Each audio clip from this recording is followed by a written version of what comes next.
The Devils are linked to another Carolina Hurricanes player, but it might cost them their 10th overall pick. Will it be worth it? We have a lot to break down in today's episode of Locked On Devils. Buckle up, everybody. You're Locked On Devils, your daily podcast on the New Jersey Devils. Part of the Locked On Podcast Network, your team every day. Hi, this is Bryce Salvador, and you're Locked On Devils with Trey Matthews. Stepped up, nailed it. Brodor's got the puck. What a shot. The Devils win the Stanley Cup. Alrighty now, what is up, New Jersey? Welcome back to the Locked On Devils podcast here on Locked On Network. I'm your host, college hockey play-by-play announcer, Devils writer for Pucks and Pitchforks, and also part-time credentialed media member, Trey Matthews, still reporting from my hotel room here in Las Vegas, Nevada. When this episode goes live, the NHL draft will begin tomorrow night at the Sphere. I am credentialed for the event, so I will give you guys all the behind-the-scenes coverage. And as we inch closer to the draft, developments involving the Devils' 10th overall pick continue to heat up. In today's episode, I had the intent of talking about Linus Ullmark and his recent trade to the Ottawa Senators, but I'm going to have to put that on the back burner for right now because we have a new report coming from Frank Seravalli involving the Devils' 10th overall pick and them trading it to the Carolina Hurricanes for Martin Necas. Yeah, a divisional rival. Would they help the Devils? Because Necas is a pretty good player. Is he worth the 10th overall pick? That's what we're going to discuss in today's episode. In the first segment, I will provide some background information on Necas, how he was utilized with the Hurricanes. And then in the second segment, we'll talk about his contract situation, and I will give my final verdict as to whether or not I think the Devils should pursue him. And then in the third and final segment, to close out today's episode, I will talk about the 10th overall pick for Devils because it's been a hot talking point. Should the Devils hold on to that pick? Should they trade it away? I've shared my thoughts on the matter on this show, but as we get closer to the draft, it seems more likely that the Devils hold on to it. I'm not a fortune teller, and that's just pure speculation on my end, but I will give my thoughts in the third segment. All right. In a tweet published by Frank Seravalli of Daily Faceoff, he said, as mentioned in trade targets, league sources suggest Devils potentially willing to part with the 10th overall pick to the Carolina Hurricanes as part of a deal for Martin Necas. Carolina working through a few scenarios of teams with legitimate interests. I just want to put this out there and say that Pierre LeBrun also talked about Martin Necas, and he said that it seems like the Buffalo Sabres are the front runners to land his services. Take it how you want to take it, but let's just discuss this hypothetical silly season scenario. Necas to the Devils. How would he fit in? What are some of his strengths? And how did he stack up amongst other Hurricanes players during the 2023-2024 season? He appeared in 77 games. He had 24 goals, which was fourth on the team, 29 assists, seventh on the team, and he finished off with 53 points, third on the team. Little side note, in terms of point production, he took a bit of a step backwards compared to last year. During the 2022-2023 season, Necas appeared in all 82 games. He had 28 goals, 43 assists for a grand total of 71 points. Yeah, a bit of a point differential compared to this year, but continuing with this year's stats, he had a 3.6 offensive point share rating, which ranked 6th on the team. He had 77 hits, which ranked 7th on the Hurricanes roster. But for what it's worth, if he was inserted into the Devils roster, if he had that total amount of hits, he would be in the middle of former Devil Colin Miller, who appeared in 41 games with the Devils and had 79 hits, and just above Jesper Bratt, who appeared in all 82 games for the Devils and finished off with 66 hits. Meaning there's a decent amount of players that finished with more hits compared to Necas. And the same can be said for his faceoff win percentage because he had a faceoff win percentage of 34.1%, which was 13th on the team. Once again, if you insert him onto the Devils roster, he would have finished just below Jesper Bratt, who finished off with a faceoff win percentage of 36.4%, and ahead of Max Willman, who had a faceoff win percentage of 33.3%, albeit Willman won 2 of them.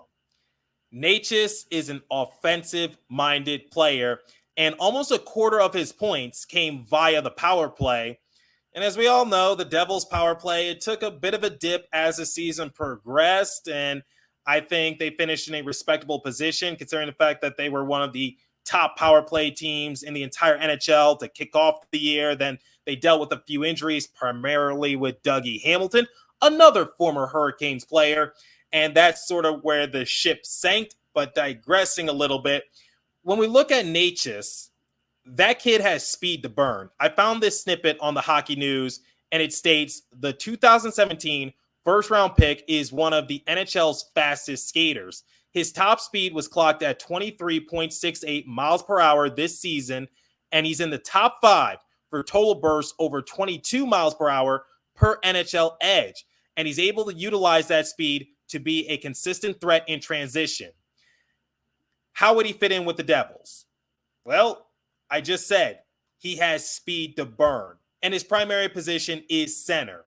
If I had to make an educated guess, if he was added to the Devils roster, I think he would be utilized as a third-line center, because ahead of him is Nico Hischier and also Jack Hughes. Remember, Jack Hughes was playing a winger position as the season progressed, because as we all know, Jack Hughes was never fully healthy. So to take it a little easy on Hughes, to make sure that he didn't overwork himself, he was utilized as a winger. But we all knew that Hughes just never looked like himself, and he ended up getting shoulder surgery in April. If the Devils were able to acquire Necas' services, I would say that he might be utilized as a center more times than not, just based on how the Devils like to play. He's capable of playing the right wing position. That's his secondary position. But once again, the Devils have a few decent right wingers already in Timo Meier, Dawson Mercer. As we all know, the Devils love to play fast. You have players like Jack Hughes, Nico Hischier, Jesper Bratt. Timo Meier is pretty fast for his size, and they definitely love to look for those breakout passes, go off and running, and that's their bread and butter. And Necas being one of the fastest guys in the NHL, I would say he wouldn't have that much issue fitting into the Devils playbook. But there's some other factors you have to consider when thinking about Necas and the Devils trading away their 10th overall pick for his services. Is it worth it in the end? And that's what we're going to talk about momentarily. But before we continue, let me tell you guys about eBay Motors. Passion, drive, and patience. The formula for winning championships is also what keeps your ride or die alive. eBay Motors has everything you need to maintain your vehicle and level it up to peak performance. Superchargers, roof racks, exhaust kits, LED headlights, and more. Whether you're into speed, power, or style, eBay Motors has got you covered. With over 122 million parts for your number one ride or die, you always find exactly what you're looking for. And with eBay Guaranteed Fit, your part is guaranteed to fit your ride every time or your money back. Because with eBay Motors, you're burning rubber, not cash. With all the parts you need at the prices you want, it's easy to make your car the MVP and bring home huge wins. Keep your ride or die alive at ebaymotors.com. Eligible items only. Exclusions apply. eBay Guaranteed Fit only available to U.S. customers. Okay, we talked about Necas' stats and the style he likes to play, but let's look at the other logistics for this hypothetical trade, and that is his contract and how the Devils go about it. If you're curious, if we look at Cap Friendly, Necas is a pending restricted free agent, and he is arbitration eligible. Like I said in the previous episode, I was talking about Brett Pesce and how the Hurricanes are going to have to make a few tough decisions because they have a decent amount of players who are set to become unrestricted free agents and also restricted free agents. And the front office is definitely going to have to make a few tough decisions. Gensel, Martinuk, Nason, Teravainen, Pesci, they're all pending unrestricted free agents. Jarvis and Necas are pending restricted free agents. It's going to be tough for the Hurricanes, and they're projected to be in a salary cap crunch because, like I said, some of those players I listed, they're due for a pay increase. So if the Devils do land him, they're going to have to work on a new contract. And people are wondering, what would that said contract look like? I found this snippet from the Hockey News, and it says AFP Analytics currently projects Necas' value between $6.24 million average value on a short-term 3-year deal and $7.52 million average value on a long-term 7-year deal. That kind of scares me a little bit. And I hate to beat a dead horse, but I just have to keep people honest. I said it in the previous episode when the Devils were linked to Brett Pesci. You have to be cautious when negotiating contracts because your core four are signed long-term. Jack Hughes, Jesper Bratt, Nico Hischier, Timo Meier. Andre Palat is signed long-term. Dougie Hamilton is signed long-term. John Marino, Jonas Siegenthaler, and Shimon Nemitz and Luke Hughes, they're still on their entry-level contracts, and that's going to be over sooner than you realize. And Dawson Mercer is in need of a new contract this offseason. I hate to repeat myself, but it's so true. When it comes to trades, when it comes to free agency, the Devils have got to be careful. This offseason, they need to focus on what they need, not what they want. And I think Necas falls under that category of a want more than a need. And I will explain this momentarily. But something that's also rubbing me the wrong way is like, why would the Hurricanes want to trade Necas, a solid player, to one of their rivals in the same division?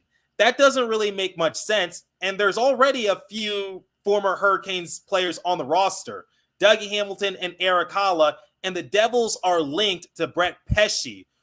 If that's the case, what are the Hurricanes doing in this sort of aspect? But I do understand they are going to be in a salary cap crunch, and they know that they're going to have to make some tough sacrifices. And I guess their mindset is that they want some sort of compensation for someone like Necas. Maybe you get that 10th overall pick from the Devils, and it can really help you down the line. You can draft a highly touted prospect, and you sort of feel like that you get something out of Necas because, once again, he's a pending RFA. That's the only avenue I see the Hurricanes going down if they really are serious about trading away Necas to a division rival. And now it raises the important question. Would I want him on the Devils roster? I'm saying no. And not because I think he's a bad player. He is a pretty good player, if you ask me. But the issue I have is like, I'm not seeing how he helps the Devils. Like, he doesn't fill any needs. What are some of the Devils' needs this offseason? Well, they needed to hire a coach, a decent coach, if that, and they did so in Sheldon Keefe. They were in need of a goalie. They got Jacob Markstrom on a cheap trade package, and now they need some more defensive depth. That's why I said I'm open if the Devils want to pursue Brett Pesci during free agency, because I said he's a solid defensive contributor as long as he doesn't hinder the offensive attack for the Devils. And when we look at Necas, what would he bring to the roster? He's a 20-plus goal scorer, and that's great and all, but scoring is not really the issue for the Devils. You have a lot of capable goal scorers in your core four, a few defensive players, and you have solid assets up and down your roster. Let's just say, hypothetically, Dawson Mercer does come back on a new deal. He's capable of getting his name into the score sheet. Eric Haula, he was a pretty underrated goal scorer, if you ask me. I just don't see where Necas fills any needs, because in terms of forwards, the Devils need to replace the production of Miles Wood and Michael McLeod. You need decent two-way players that are not afraid to play physical, not afraid to toss their bodies around, and also someone who is good in terms of defense and also faceoffs. I looked at daily faceoff for the Hurricanes. Necas is not on the PK for the Hurricanes. He's not the best when it comes to faceoffs. He doesn't really rack up that many hits that really sets any alarms off in my head. Necas is a good goal contributor, and he can definitely rack up the points, and he would also contribute on the power play. Like I said in the first segment, almost a quarter of his points came via the power play. But once again, that's not really a need for the Devils. That's more of a want. And if you need an example, let's go back to last offseason when the Devils got Tyler Toffoli. Toffoli is a good player, and he knew how to get his name into the score sheet. But the problem is he was more of a want than a need. And if the Devils were to trade away that 10th overall pick, I'm open to it, but I just don't think Necas is the right option. And I don't know if this is a hot take or not. This is just my personal opinion. This is not a knock at Necas. I'm not saying he's a bad player, and I'm not saying he wouldn't contribute, but he doesn't really fill any needs for the Devils in terms of defense, in terms of faceoff, in terms of physicality, and his contract might be a little too expensive, especially since the Devils have a decent amount of players on their roster that are signed to long-term deals. That money is going to run out sooner than you realize, and Fitzgerald has to be smart about this. That's why I thought he did a good job in the Markstrom trade scenario, because the Flames retained about 31% of Markstrom's salary, and the Canadians retained half of Allen's salary, meaning that Fitzgerald is paying both goalies in total $6 million this season, and that saves him significant money, and he has a decent goaltending tandem. That's my thing, which is you need to focus on more of what you need and not what you want. Scoring, getting goals, that's not the issue for the Devils. Speed, not an issue. Power play, yes, it was an issue, but that was mainly due to a few key pieces getting injured and never being fully healthy and never really establishing that chemistry. It wasn't really a personnel issue. It was more of an injury issue, if that makes sense. So in terms of physicality, face-offs, two-way play, defense, Necas doesn't check off any of those boxes, and I just don't think his contribution is really much of a need for the Devils, with all due respect to him. I cannot reiterate this enough. Necas, good player. But for the 10th overall pick, especially with how much his contract is projected to be, that sort of scares me. And I think it's best for the Devils to hold on to that pick if Necas is their only option. Once again, according to Pierre LeBrun, it seems like the Buffalo Sabres are the front runners to land Necas, but the Devils still have their names in the mix. And I'll talk about that 10th overall pick to close out today's episode. But before we continue, let me tell you about the GameTime app. I've actually used GameTime to purchase some MLB and NBA tickets. Save up to 60% off buying last minute for sports, concerts, comedy, theater, and more. Save even more with exclusive in-app deals on select games ahead of the game or event. Save even more time when you choose a section and let GameTime choose the seats. Toggling this feature shows a total upfront with no surprise fees at checkout, all in pricing, and get a good view of your seat in the app before you buy. The lowest price guarantee, or GameTime will credit you 110% of the difference. GameTime ticket coverage, your purchase is covered with the most flexible customer service policy in ticketing industry. Download the GameTime app, create an account, and use the code LOCKEDONNHL for $20 off your first purchase. Terms apply. Again, create an account and redeem code LOCKEDONNHL for $20 off. Download GameTime today. Last minute tickets, lowest price, guaranteed. All right. When this episode goes live, the draft will be held at the Sphere tomorrow night, and the Devils still have their 10th overall pick. A lot of people were saying that the Devils should hold on to it, but a lot more people were saying maybe they should trade it away in some sort of package for a big name player. As we all know, last month we saw Brady Tkachuk's name trend on social media because people were like, maybe if you include the 10th overall pick and a few other assets, bring Brady Tkachuk to New Jersey. There was no smoke surrounding those trade rumors, and seemed like Mike Rupp was the only one talking about it. Digressing a little bit, people were saying, including myself, that maybe the Devils should trade away that 10th overall pick for a big name player. Maybe not for a goalie, because I'm sure they learned their lesson from the Corey Schneider situation from 10 plus years ago. And now they got a goalie in Jacob Markstrom, and they still have that 10th overall pick. But what should the Devils do with that pick? I know I said trade it away, but as we're getting closer to the draft, it seems less likely that the Devils are going to trade it away. Obviously, a lot can change, and who knows? When this episode goes live, maybe the Devils have something in the works, and later on in the day, they end up trading away that 10th overall pick and maybe Alexander Holtz for another big-name player. The one thing I got to say is game-changing is always subjective. I was talking about it with my colleagues over at Pucks and Pitchforks. What do I consider a game-changing move? In my opinion, a game-changing move for the Devils is now to add a decent bottom six player that has a two-way style of play that can really add more depth.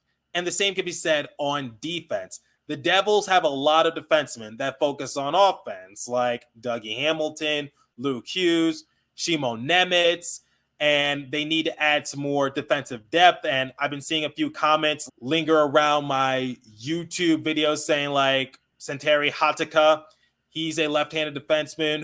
Hatakka was definitely a solid piece for the Devils, and maybe he'll get more reps this upcoming season. We'll see. But I think when it comes to game changing, just that big name player that can play physical and maybe can add himself into the scorer sheet here or there. And no, it's not going to be Brady Tkachuk.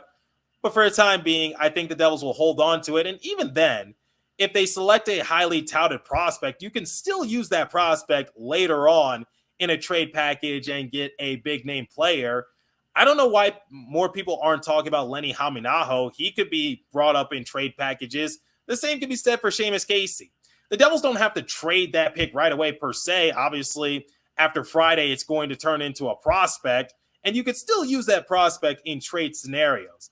My thing for Tom Fitzgerald is don't be in a rush to trade it away before or even after the draft. Just see how it pans out, and maybe you'll be given a big deal down the road. But this is pure speculation on my end, and this is just from my perspective. I think the Devils will hold on to that pick unless they're just given a big trade that they cannot refuse. And I must say, Alexander Holtz is like a cat with 9 lives. He's involved in all sorts of trade rumors, yet somehow, some way, he always dodges them. But let me know what you guys think. What do you think about Martin Necas and the possibility of the Devils getting his services? Remember, pending RFA, and he's going to get paid. And what should the Devils do with that pick now that we're like a day away from the draft? Let me know what you think. Leave a comment down below if you're watching on YouTube. If you're listening on podcast streaming service, hit me up on my personal X Page app at TrainMat4 or the show's X Page app at Locked On Devils. As for today's episode, that's all the time I have for you. Continue to stay safe. Have a wonderful day in New Jersey. Go Devils. I'll catch you guys next episode. Thanks for listening once again.